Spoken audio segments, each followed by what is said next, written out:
Todos sabemos que el final de un año y el comienzo de otro, ese día en el que cambia la hoja del calendario, no es más que una convención. Sin embargo, existe una ilusión, existe una fantasía a nivel mundial de que también implica una vuelta de página, como si quedara atrás una etapa y como si realmente comenzara otra. Pero a veces los acontecimientos, de una manera incluso brutal, nos hacen poner los pies en la tierra, ¿no? Y hace que se difuminen esa ilusión, esa fantasía de que hay una vuelta de página, de que termina algo y comienza algo. En este caso fueron ríos de sangre, dos de los acontecimientos que destruyeron esa fantasía en tiempo récord. En Brasil, los ríos de sangre que corrieron en una prisión de Manaus, la capital del estado de Amazonia, donde se enfrentaron bandas de narcotraficantes. Ese río de sangre que corrió en Manaus le recordó a Latinoamérica y a Brasil en particular que su karma sigue siendo el narcotráfico.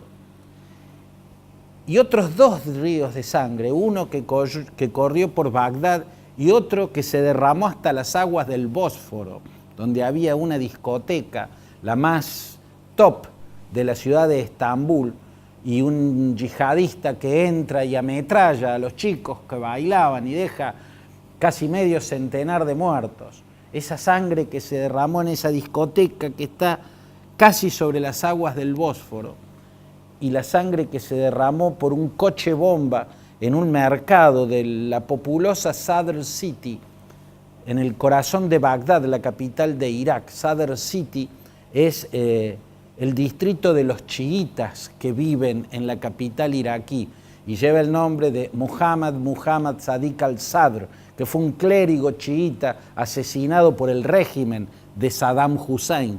A la lucha de aquel clérigo, Muhammad Sadiq al-Sadr, la continuó su hijo, Muqtada al-Sadr, el creador del llamado Ejército del Mahdi, que tiene su bastión principal precisamente ahí, en Sadr City, como le dicen al barrio de los chiitas en Bagdad. Hasta allí fue un yihadista en su coche bomba y lo hizo detonar, provocando una masacre. El río de sangre que llegó hasta el Bósforo, en la antigua capital del Imperio Bizantino y del Imperio Otomano, en la ciudad turca de Estambul, le recordó a Turquía y también a Europa que sigue bajo el sino trágico del terrorismo ultraislamista, mientras que la sangre que corrió en la cárcel de Manaus le recordó a Brasil y a Latinoamérica que sigue bajo la sombra oscura del narcotráfico. Eso no termina la noche de un 31 de diciembre, eso se continúa. Lo que pasó en Manaus tiene que ver con la característica particular que tiene el narcotráfico de Brasil. Las cárceles son los campos de batallas entre las principales bandas. Por caso, en la Colombia de los grandes cárteles de la droga, las batallas eran en ciudades, en territorios, ¿no? A cielo abierto, las batallas entre el cártel de Cali y el cártel de Medellín. En cambio, en Brasil, las cárceles han sido siempre los principales campos de batalla. Allí es donde las bandas narcotraficantes dirimen sus cuentas pendientes y sus disputas. En este caso, en Amazonia, lo que se disputan es el control de la frontera de ese estado brasileño, porque del otro lado de la frontera está Perú, Colombia y Venezuela, tres productores de cocaína. Esa cocaína ingresa a Brasil por la selva amazónica de ese estado del noroeste brasileño.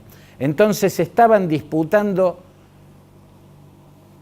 las dos grandes mafias. Digamos, lo que pasó en la cárcel de Manaus fue una batalla de dos que en realidad fueron tres.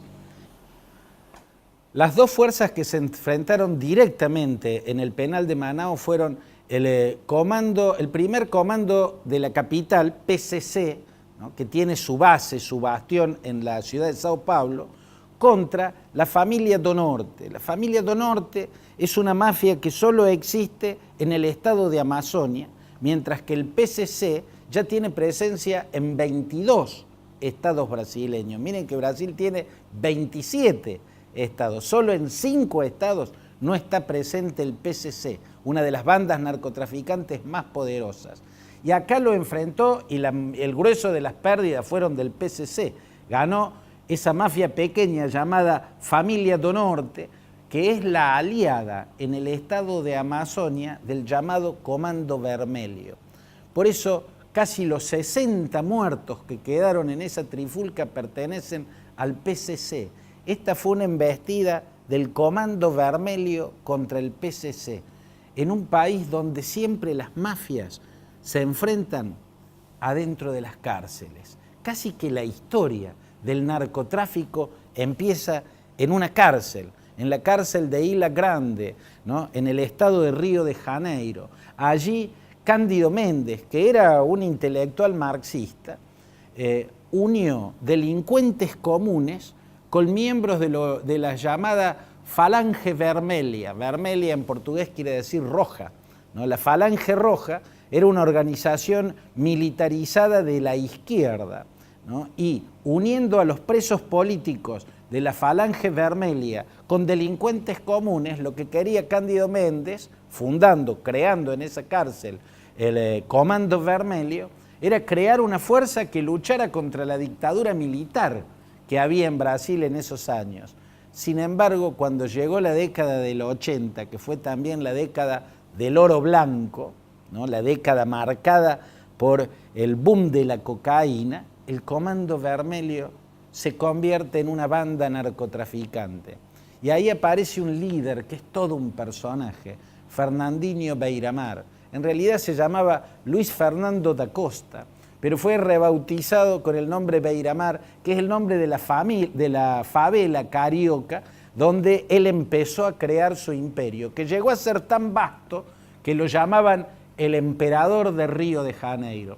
Fernandinho Beiramar empezó a construir, a transformar el Comando Vermelho de una insurgencia marxista contra una dictadura a un cártel del narcotráfico, negociando con un cártel de la droga paraguayo, ¿no? Desde Paraguay empezó a introducir droga en Río de Janeiro, pero el gran salto lo dio en la década del 90, cuando empezó a comprarle cocaína a la FARC, a las Fuerzas Armadas Revolucionarias de Colombia, por entonces liderada por Tiro Fijo, ¿no? En ese momento ya llega el esplendor y casi todas las favelas eran controladas por el Comando Vermelho. En la década siguiente, y bajo el gobierno de Lula, empezó la gran ofensiva del Estado contra el Comando Vermelho. Directamente usó el ejército, usó la fuerza militar, Lula, para embestir y recuperar las favelas. Hubo batallas célebres, como la batalla en la favela Rocinha, ¿no? Y empezó a decaer la fuerza del Comando Vermelho, mientras el ejército enviado por Lula también le propinaba golpes a la otra gran banda, el PCC, en su bastión, Sao Paulo. Por eso las bandas hicieron un impas en su guerra. La última batalla en una cárcel había sido en Carandiru, un penal de Sao Paulo, donde hubo 111 muertos. 111 muertos, el doble de la cantidad de muertos con la que comenzó el año en una cárcel de Manaos. Habían hecho una tregua porque Lula les había tirado el ejército encima y estaban en retroceso, tenían que entenderse entre ellos. Pero a mediados del 2016, del año que acaba de terminar, reiniciaron sus disputas, ¿no? Y empezaron también con batallas en las cárceles.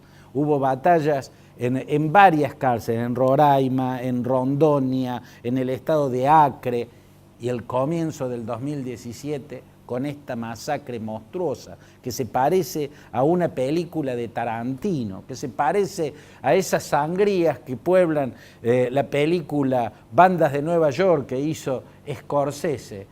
Esa masacre le recordó no solo a Brasil, sino a toda América Latina que su karma sigue siendo el narcotráfico.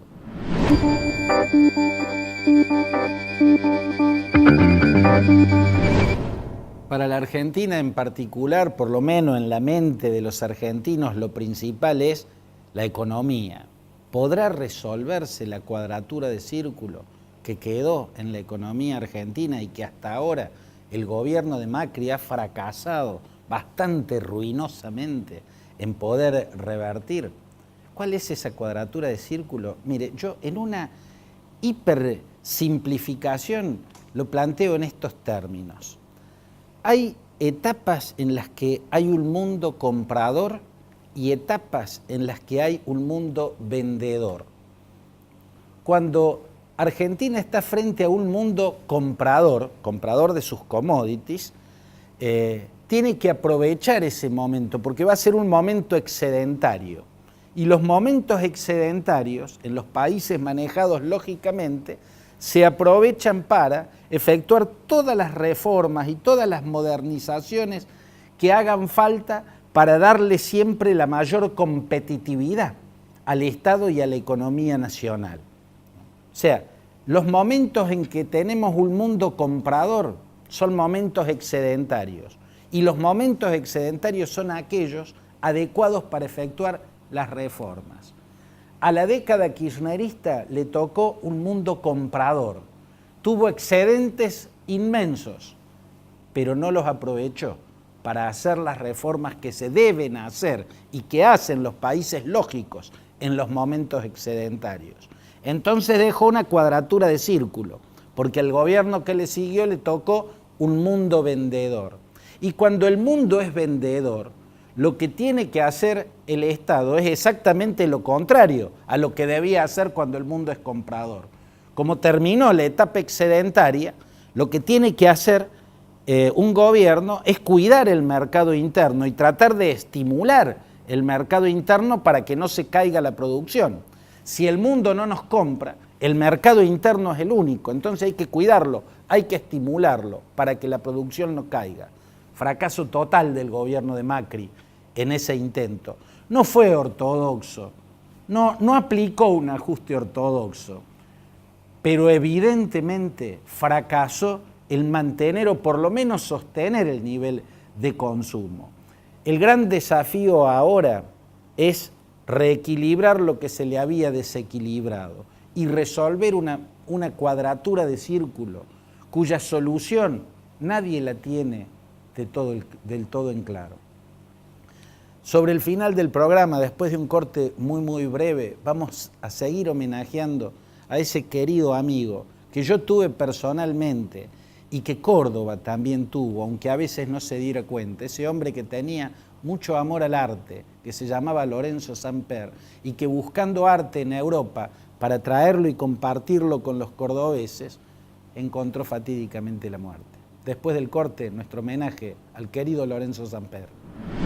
Un ACV que lo sorprendió en Roma, me dejó a mí sin un querido amigo y a Córdoba sin un hombre muy valioso, el ingeniero Lorenzo Samper, que hacía en el Canal C su programa Por Amor al Arte, en el cual, igual que en columnas que tuvo incluso en estas páginas, mostraba su inmensa erudición y su inmenso amor por la pintura, por la obra de Borges y por la música clásica, barroca y antigua. Estaba recorriendo museos por Europa para traer mucho material y compartirlo con Córdoba, cuando ese ACV, lo tacleó en la vida y nos quedamos sin él. Uno de los museos que había visitado Lorenzo Samper y desde el cual nos estaba trayendo material es el Hermitage del Palacio de Invierno de San Petersburgo.